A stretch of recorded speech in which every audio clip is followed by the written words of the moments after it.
заң және тәртіп. Бұлар құқықтық мемлекетті құраушы. Құқықтық мемлекетте қоғамдық қатынастың барлық шеңберлері заң арқылы жүзеге асады.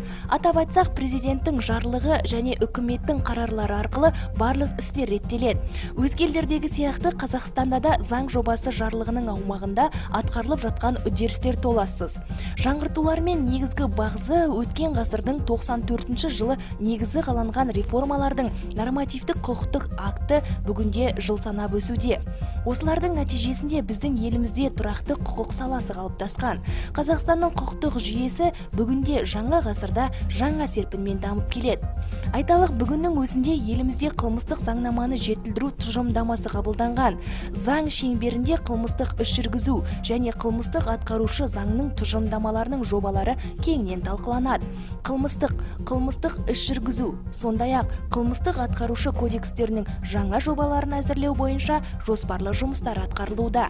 Жаңа әкімшілік заңнаманың дамуына аса мән береді. Республикалық заңгерлер съезінде сөз сөйлеген Әділет министрі Берік Имашев заңның жоғары дәрежеде қызмет ету үшін барлық тәжірибелі кәсіби заңгерлердің бір мақсат жолында бірігуі қажет деп атап өтті. Ортақ тәжірибе, біртұтас стандарт, жоғары сапа мемлекеттің құқықтық дәрежесін одан әрмен жоғарылатуға жол ашпақ. На казахстанском рынке юридических услуг Қазақстандық нарықта сапаның бірізге салынған тетіктері жұмыс істеген сәтте заң қызметкерлері, демек, барлық заңгерлер үшін кәсіби әдептің орындалуы сөзсіз. Әрбір заң қызметкері мемлекет пен ел алдындағы өзіне тартылған үлкен жауапкершілікті сезінуі қажет. Заңгерлердің кәсіби қызметінің нәтижесі заң актісі түріндегі құзырлы шешімнің қабылдану болып табылған нақты іс жағдайларының заңға сүйенген бағасынан тұрады. Мемлекеттің мәдениеті бұл контекстік тіркесте заңға сүйенген мәліметтің ашықтығымен анықталады. Осыдан біраз жылдар бұрын құқықтық нормативтік актілер қарапайым бұқара халық үшін қолжетімді болмағанын өз кезегінде Әділет министрі мойындап отыр. Алайда бұл қасақана жасалған іс емес. Осы орайда мекеменің мамандары конституциялық нормалар тегін заңгерлік көмек пен мәлімет немесе ақпаратқа деген ашықтықта құқықтық бұзушылық бар екенін аңғарды. Алайда Әділет министрі осы жолда біраз жұмыстар атқарып, ағымдағы жылы сирек кездесетін бірден бір жобаны іске қосты. Ол әділет ақпараттық заңға сүйенген жүйе. Заңгерлік көмекті лезде, демек тез арада аталмыш порталдан табуға болады. Бар болғаны әділет.заң.kz мекенжайын терсеңіз болғаны. Главная ценность его заключается в том, что если ранее те базы данных Оның баға жетпес құндылығы сонда. Алғашқыда бізде болған бұл деректер қорлары ақылы болатын. Ал қазір бұл тегін. Біздің республикамыздың кез келген азаматы бұл жүйеге кіруге құқылы. Кімде компьютер болса, сол азаматтардың барлығы дерлік жүйемен танысып, ондағы ақпарат көздерінен хабардар бола алады. Оған шектеу қойылмаған. Егер сізде ғаламторға кіретін мүмкіндігіңіз болса, аталмыш жүйеге кіріп, 120 мың әр түрдегі нормативтік актілермен таныса аласыз. Мемлекеттің жаңғыртылуы үшін кәсіби заң және шығармашылық керек екені баршаға мәлім. Алайда заңды шығарып, оны қабылдау ғана маңызды емес. Ең маңыздысы оның құқықтық жүйедегі орнын бекіту, анықтау бастысы болып табылады. Кез келген нормативтік құқықтық акт күшіне енген уақыттан бастап көптеген сұрақтар туындайды. Аталмыш акт қаншалықты тиімді? Заңға қайшы әрекет етпей ме? Жемқорлық құқық бұзушылыққа қарсы әрекет ете алатын күші бар ма деген сияқты біршама сауалдар тууы әбден заңды. Бұл сауалдардың барлығына жауап беретін ол құқықтық мониторинг. Құқықтық мониторинг ұзақ жылдардан бері қалыптасып қалған құқықтық нормалардың заңға сәйкес келмей қалу жағдайларын реттеуге мүмкіндік береді. Аталмыш жүйе елімізде 2011 жылдың 1 сәуірінен бастау алды. Дәл сол кезден бастап заңнамада нақ осы ұғым бекітілген болатын. Правовой мониторинг нормативно-правовых актов – это деятельность. Құқықтық мониторинг, нормативті құқықтық акт. Бұл Қазақстан Республикасындағы заңның күйі туралы мәліметтің жиынға, бағаға, талдауы бойынша тұрақты іске асатын негізгі қызмет. Болжам бойынша серпінді даму және қолданыстағы тәжірибе. Қазақстан Республикасының қарама-қайшы заңдарын анықтаудағы мақсат әлде қашанғы заңдардың немесе ескірген заңдардың коррупциялық құқық нормалары және оның іске асыруының тиімділігін анықтау.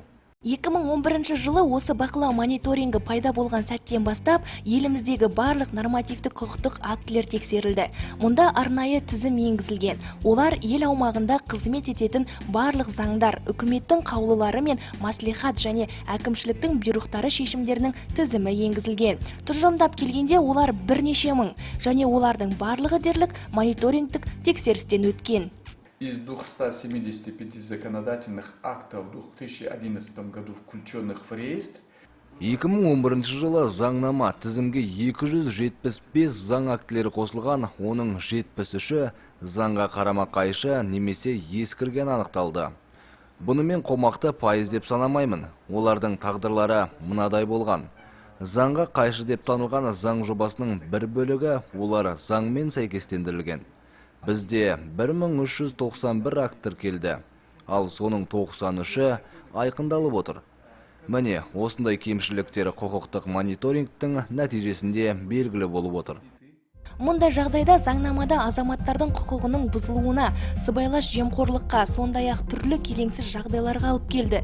Осы орайда құқықтық мониторинг бұл ерекше құрал болып табылады.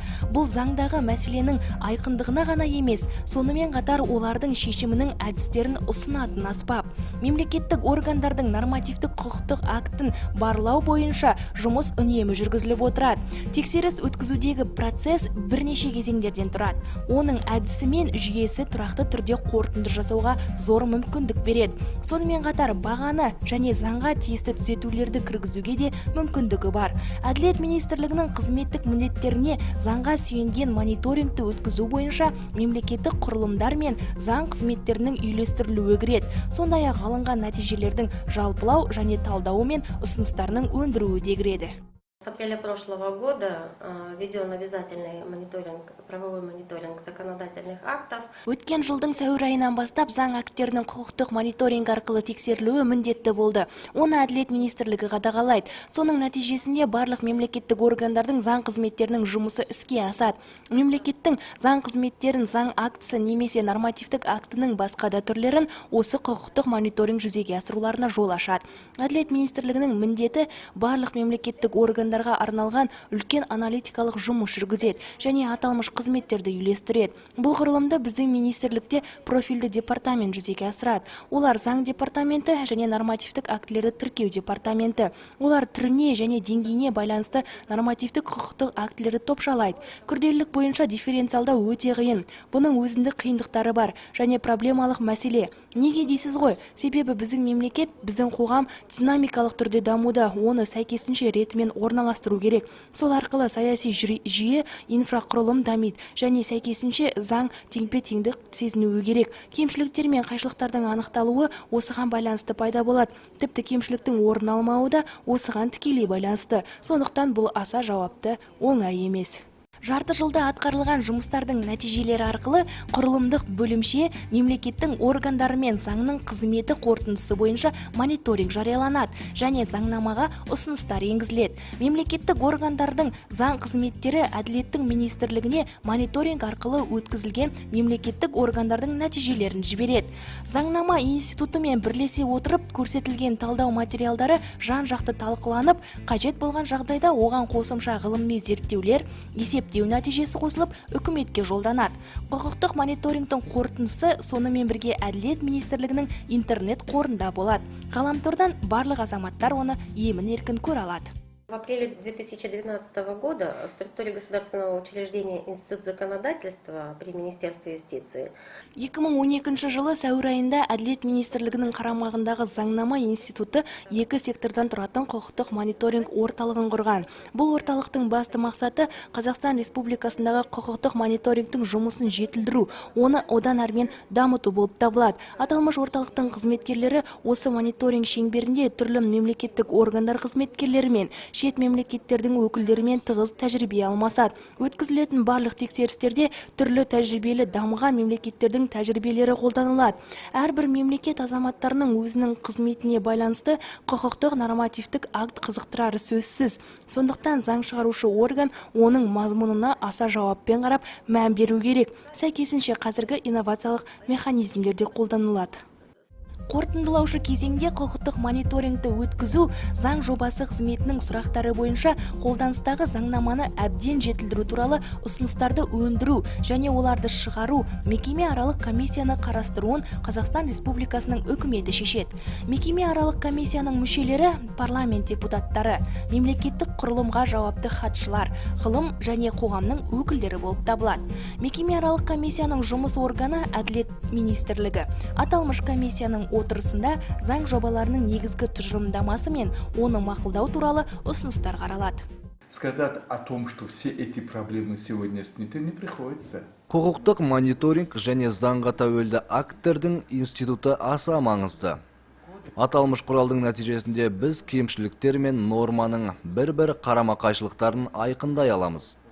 Бізде бүгінгі күнге дейін заңдық күші бар қылмыстық кодексте қарама-қайшы актер кездесіп жатады.